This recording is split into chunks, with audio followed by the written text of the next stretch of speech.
आज हम चर्चा करेंगे हिंदी की पाठ्यपुस्तक बसंत भाग 3 से 7वां अध्याय। शीर्षक है क्या निराश हुआ जाए।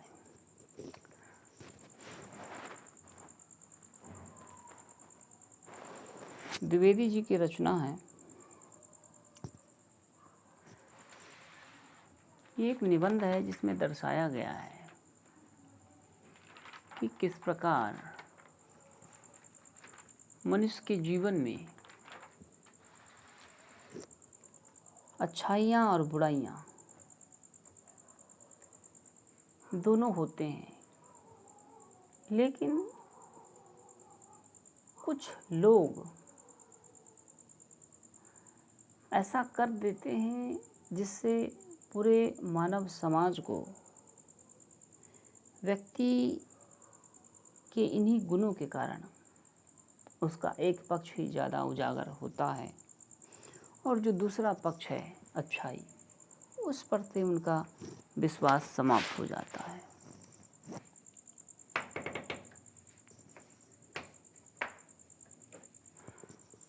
तो व्यक्ति किस पर विश्वास करे, यह सोचना बड़ा मुश्किल हो जाता है, यह तय करना बड़ा कठिन हो जाता है।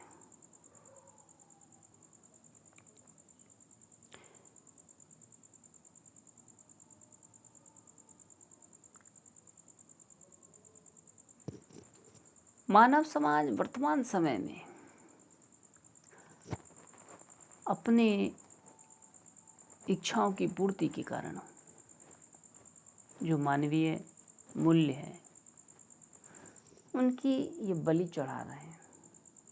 उन्हें केवल स्वार्थ की चिंता है और अपने स्वार्थ में न जाने कितने अनैतिक कार्य कर बैठे हैं जिनका प्रभाव पूरे मानव समाज पे पड़ता है।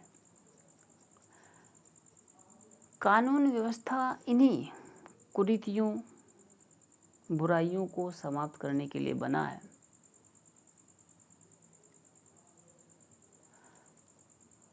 लेकिन इन बुराइयों से निपटने के लिए हमारी जो कानून व्यवस्था है वो भी कहीं ना कहीं लचर जाती है। वह ऐसा इसलिए कि जिनके ऊपर यह दारोमदार सौंपा गया है, ये भार जिनके ऊपर सौंपा गया है, कानून का जो नियम है उनका पालन करने के लिए जिन व्यक्तियों की नियुक्ति हुई है, वही व्यक्ति आज ठीक उसके विपरीत काम कर रहे हैं, नियम के खिलाफ हैं, कानून के विरुद्ध हैं, जिससे हमारे राष्ट्र और मानव समाज का कल्याण होने के विपरीत आज मानव समाज, सभ्यता, मानवता सब गर्त में जा रहा है। व्यक्ति आज इतना नियम के विरुद्ध है और इतना गतिशील है कि समाज के जितने भी वर्ग हैं वो सभी इनके इन्हीं दुर्व्यवहारों के कारण काफ़ी चिंतित हैं, दुखी हैं और इन असमानता की जो चक्की है उसमें पिस रहे हैं। भारतवर्ष में या किसी भी देश में कानून की जो व्यवस्था होती है वो लोगों के उत्थान के लिए बनाया जाता है और इस नियम को, इस कानून को धर्म के समान बताया गया है कि जो कानून की रक्षा करता है, कानून के हिसाब से चलता है, उसके नियमों का पालन करता है, दरअसल धर्म के बराबर वह काम करता है। अच्छे कर्तव्यों का निर्वहन करना ही एक प्रकार का धर्म है। इसलिए उन्होंने कानून और धर्म को एक समान समझा।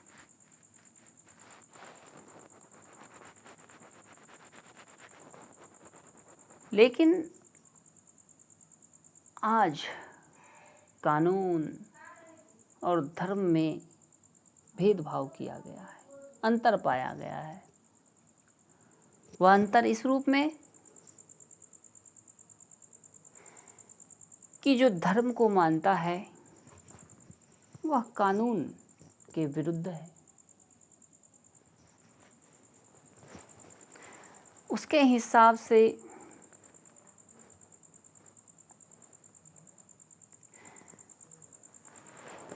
कानून एक प्रकार का बंधन है जो उसे उसकी भावनाओं को खुलने नहीं देता। वहीं जो एक धर्म है, व्यक्ति उस धर्म में स्वतंत्र रूप से अपनी भावनाओं को दर्शाता है, धर्म का प्रचार करता है।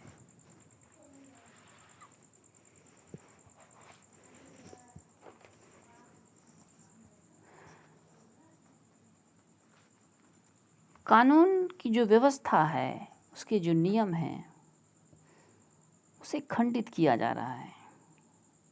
लेकिन जो धर्म है उसे खंडित नहीं किया जा सकता। कानून की व्यवस्था में स्वयं को बांध कर रखना और जीवन निर्वाह करना बड़ा दुश्वार हो गया है। प्रत्येक व्यक्ति इस बंधन से मुक्ति चाहता है, बाहर निकलना चाहता है। और ऐसा करने से वह समझता है कि इस बंधन से मुक्त होकर वह स्वेच्छा से किसी भी कार्य को अंजाम दे सकता है। लेकिन धर्म को जो अपना जीवन मान बैठे हैं, जो धर्म के बंधन से डरते हैं, जिन्हें धर्म के अलावा और कोई भी दूसरा मार्ग नहीं दिखाई देता, उन्हें ऐसा लगता है कि अगर उसने धर्म को छोड़ा तो उनका जीवन नर्क हो जाएगा, व्यर्थ हो जाएगा, अधूरा रह जाएगा। तो ऐसे व्यक्ति जो धर्म भीरु कहलाते हैं, वो धर्म के डर से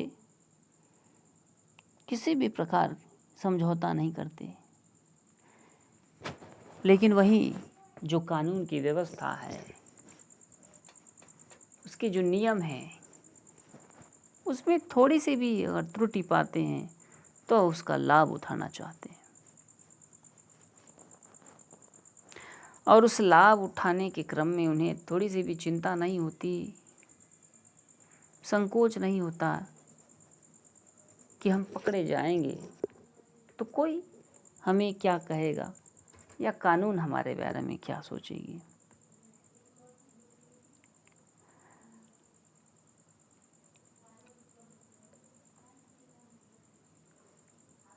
कानून व्यवस्था उनके दृष्टि में तोड़ने और उल्लंघन के लिए ही बनाया गया है। लेकिन ये जो धर्म है वो जन्म से लेकर मृत्यु तक आत्मसात करने के लिए बनाया गया है। बिना धर्म के जीवन संभव नहीं है।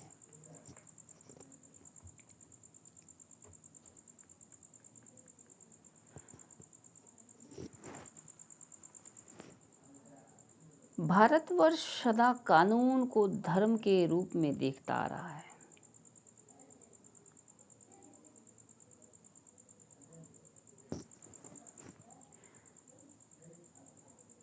इस बात को पर्याप्त प्रमाण खोजे जा सकते हैं कि हमारा जो समाज है, समाज के जो ऊपरी वर्ग में चाहे भी जो भी हो सकता है,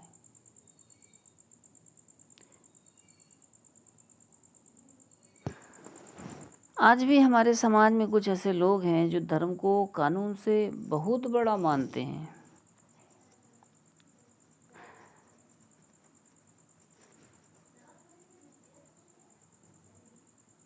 कानून व्यवस्था के ऊपर भी ऐसी व्यवस्था है जिससे मानव समाज का भला हो सकता है, और वह है धर्म। धर्म दरअसल जो व्यक्ति समझते हैं, कर्तव्य के दृष्टिकोण से अगर धर्म को आंका जाए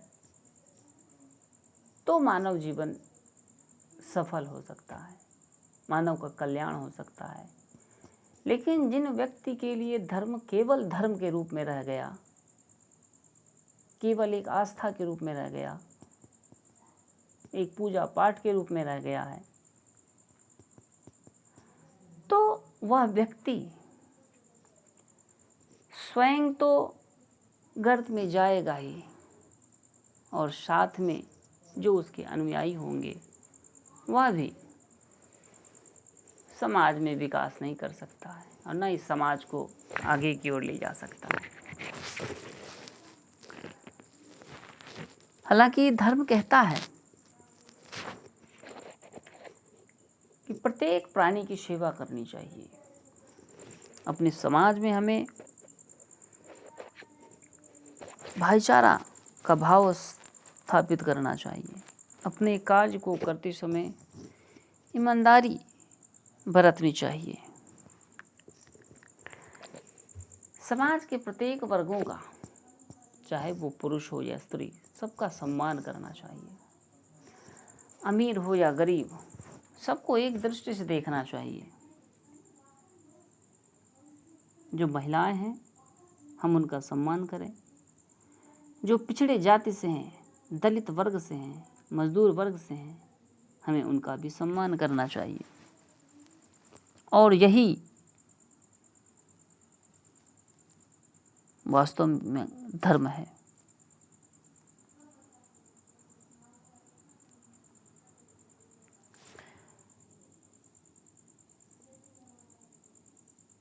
अभी भी सेवा, ईमानदारी, सच्चाई और आध्यात्मिकता के मूल्य बने हुए हैं।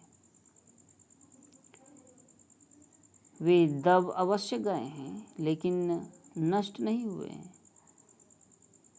लोगों के दुर्व्यवहार के कारण, दुर्गुणों के कारण धर्म का जो मूल उद्देश्य है वो कम हो गया है, लेकिन पूर्णतः समाप्त नहीं हुआ है। अभी भी समाज के बहुत सारे ऐसे लोग हैं जिनके हृदय में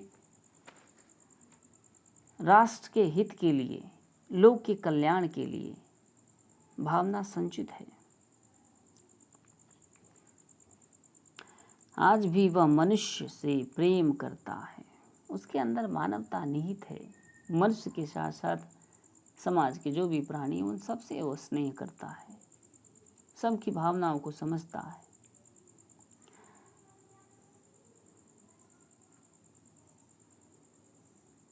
महिलाओं का सम्मान करता है, झूठ और चोरी को गलत समझता है। लेकिन कुछ वर्ग ऐसे भी हैं जो इन्हीं सब दुर्गुणों को अच्छा समझते हैं, इसी में अपना जीवन सफल समझते हैं। दूसरे को पीड़ा पहुंचाने को पाप समझा जाता है। जो वास्तविकता है उससे हम मुंह नहीं फेर सकते। अगर हम किसी व्यक्ति के साथ बुरा करते हैं तो उसका परिणाम बुरा होगा, और वह हमारे ऊपर भी पड़ता है। हर आदमी अपने व्यक्तिगत जीवन में इस बात का अनुभव करता है कि बुरा क्या है और भला क्या है। इतना जानते हुए भी वह व्यक्ति कभी कभी बुरा कर बैठता है। लेकिन जिनके मन में अच्छाई की भावना होती है वह कभी बुरा नहीं करता। हो सके जितना ही वह अच्छाई करता है। समाचार पत्रों में जो भ्रष्टाचार के प्रति इतना आक्रोश है, प्रत्येक दिन अखबारों में, समाचार पत्रों में, दूरदर्शनों में यही देखते हैं, पढ़ते हैं, सुनते हैं कि हमारे समाज में किस प्रकार की गतिविधियां चल रही हैं, किस मनुष्य ने किस मनुष्य के साथ छल किया, इसके पीछे कारण क्या है। और इन सब को जानकर हमारे मन में एक आक्रोश की भावना उत्पन्न होती है, द्वेष उत्पन्न होता है। मानव के प्रति जो दुराचारी होते हैं उनके प्रति घृणा की भावना उत्पन्न होती है। वह यही साबित करता है कि हम ऐसी चीज़ों को गलत समझते हैं। हम अपनी भावनाओं को दर्शाने के लिए बोल कर या लिख कर उसे साधन समझते हैं और यह दर्शाते हैं कि समाज में गैर बराबरी, कुरीतियाँ फैलाने वाले व्यक्ति दुराचारी हैं और सहयोगी इस समाज का सेवक।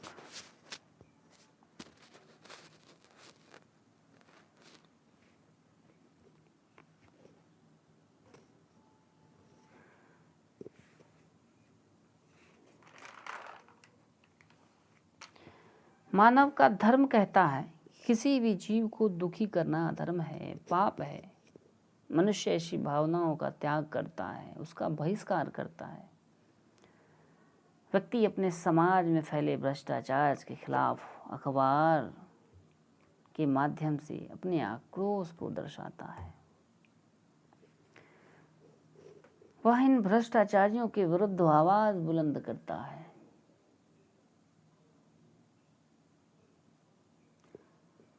जिसने गलत तरीके से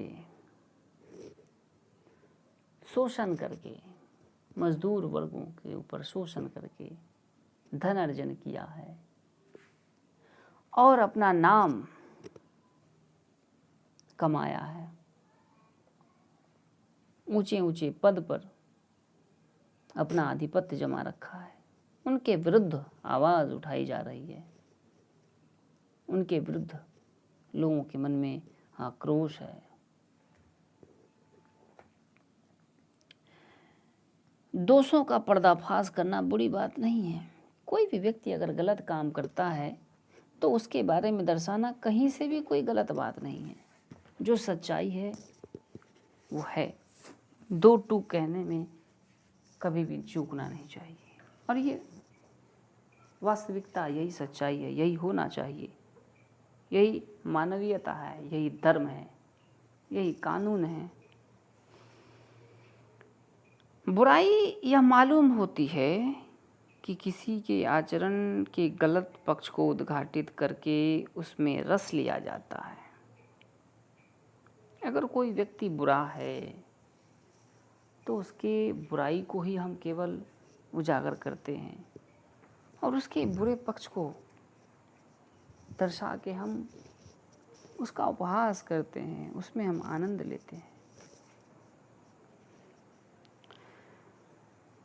उसके दोषों को हम दर्शाते हैं और कुछ लोग केवल इसी को अपना कर्तव्य मान बैठते हैं, इसे धर्म मान बैठते हैं, इसे कानून की व्यवस्था मान बैठते हैं। दरअसल ये मिथ्या है, ये अधूरा है। व्यक्ति को एक आलोचक की भांति होना चाहिए। आलोचक का अर्थ होता है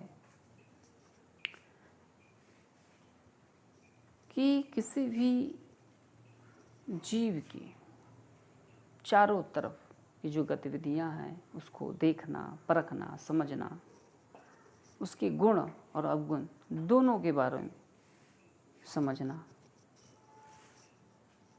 और उन दोनों का अवलोकन करके उनके गुणों को दर्शाना, यही है आलोचना। लेकिन कुछ लोग केवल उनकी बुराइयों को ही दर्शाना अपना कर्तव्य समझ बैठते हैं, उसी से उनका मन आनंदित हो जाता है। ये उचित नहीं है। बुराई में रस लेना बुरी बात है। अगर कोई व्यक्ति बुरा काम करता है और हम उस बुरे कार्य को बार बार दिखलाते हैं, लोगों के बीच प्रकट करते हैं, तो ये कोई अच्छी बात नहीं है। इसका जो प्रभाव है समाज पे बुरा असर देता है। हमेशा गलत कार्य का गलत ही संदेश मनुष्य के मानसिक पटल पे बैठता है। अच्छाई में उतना ही रस लेकर उजागर न करना और भी बुरी बात है। जिस तरह हम किसी बुरे व्यक्ति के आचरण को देखकर बार बार उपहास करते हैं, उसका मजाक उड़ाते हैं, उसके बारे में समाज को बताते हैं, ये बुरी बात है, ये विडंबना है। और उससे भी बड़ी बुरी बात यह है कि जब कोई व्यक्ति अच्छा कार्य करता है लेकिन हम उनकी अच्छाइयों को समाज के बीच परोसते नहीं हैं, दर्शाते नहीं हैं, उजागर नहीं करते, तो इससे उसकी जो अच्छाई है, उसके जो अच्छे व्यक्तित्व हैं, व्यक्तित्व से पढ़ने वाले जो अच्छे व्यवहार, जो समाज को एक संदेश जाता, वह दमित रह जाता है, ढक जाता है। तो ये जो लक्षण हैं, ये जो गुण हैं, ये बहुत ही बुरी है। व्यक्ति हमेशा गुण अवगुण दोनों को दर्शाए, तभी मानव को अपने समाज के व्यक्ति के बारे में सही जानकारी प्राप्त हो सकती है। लेखक कहते हैं, सैकड़ों घटनाएं ऐसी घटती है जिन्हें उजागर करने के लिए लोक चित्त में अच्छाई के प्रति अच्छी भावना जगती है।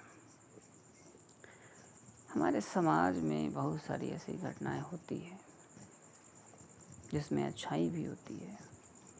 अगर उन अच्छाइयों को पाठकों तक पहुंचाया जाए, समाज में दर्शाया जाए, तो इसका बहुत ही अच्छा प्रभाव पड़ता है। इससे समाज का कल्याण होता है,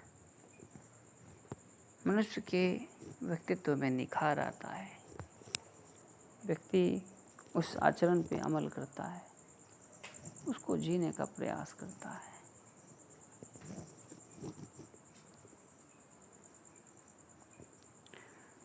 और उनके मन में यह भावना जगती है, उनका विश्वास बढ़ता है कि आज भी कुछ ऐसे लोग हैं जिनके मन में अच्छाई है, सच्चाई है और समाज के कल्याण के लिए आगे बढ़ते हैं। आज भी अच्छे लोग हैं जो दूसरों की मदद के लिए आगे आते हैं और हमें भी आगे बढ़ना चाहिए। लेखक के साथ एक बार घटना होती है। वो कहते हैं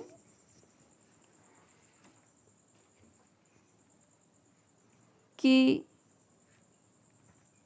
जब वे सफ़र कर रहे थे ट्रेन से, तो टिकट लेते समय टिकट काउंटर पर बहुत भीड़ थी। उनका जो किराया बनता था 10 रुपया, वह 10 रुपये की जगह 100 रुपये का नोट उस टिकट मास्टर को देते हैं। टिकट लेके वह रेल के डब्बे में बैठ जाते हैं। टिकट मास्टर को जैसे ही नोट पे ध्यान पड़ता है, तो लेखक की याद आती है, वह बाकी के 90 रुपए लेकर दौड़ता हुआ ट्रेन के डब्बों में उसे खोजता हुआ पहुंचते हैं और लेखक को 90 रुपए लौटाते हुए कहते हैं कि जल्दबाजी में आपने मुझे 10 के बदले 100 के नोट दिए और जो वापसी होने चाहिए थे उसे आप छोड़कर चले आए।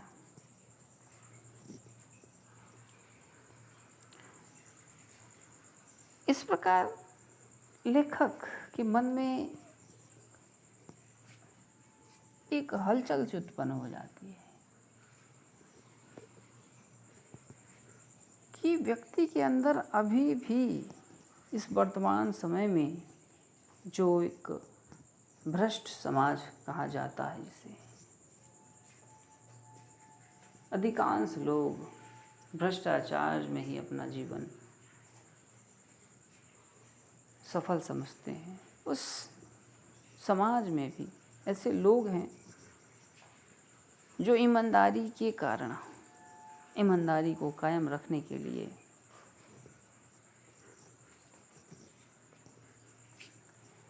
उसका जो कर्तव्य है उसके निर्वहन के लिए जितना बन पड़ता है वह करने को तैयार रहते हैं।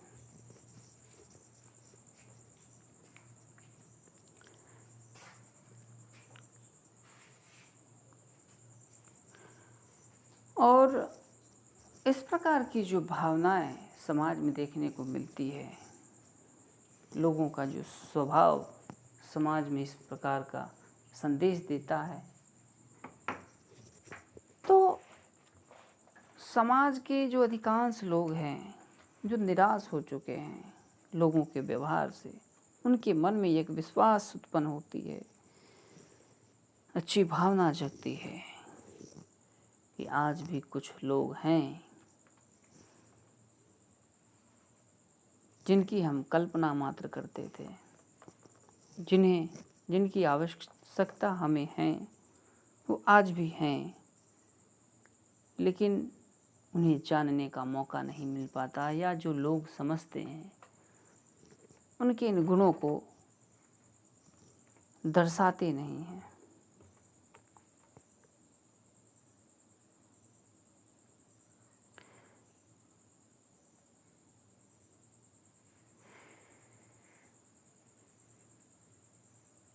वर्तमान में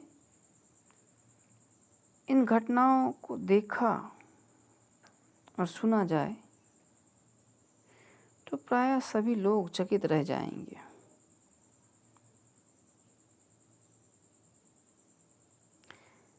यही वह आचरण है, वह गुण है, वह व्यक्तित्व है जिसे अगर हम अपने समाज के बीच परोसें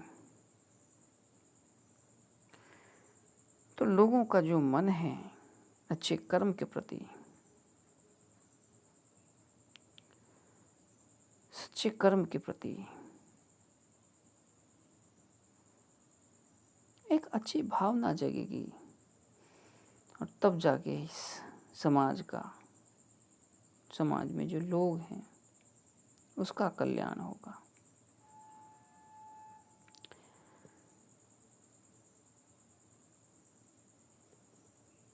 निष्कर्षतः यह हम कह सकते हैं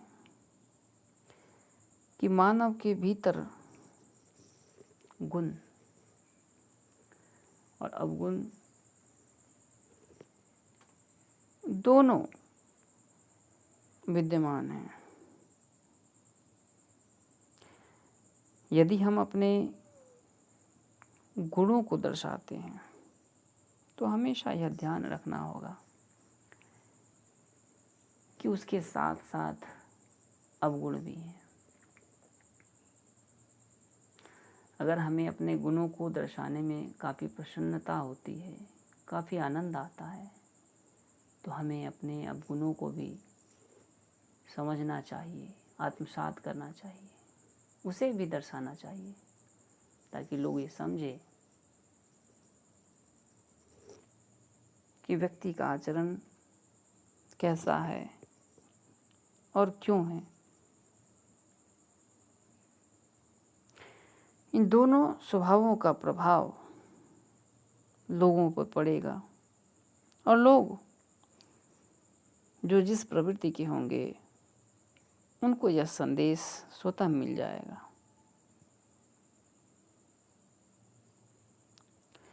लोगों के मन में अच्छे कर्म के प्रति अच्छी भावना जगेगी और तब जाके हमारा राष्ट्र, हमारा देश, हमारा समाज के लोग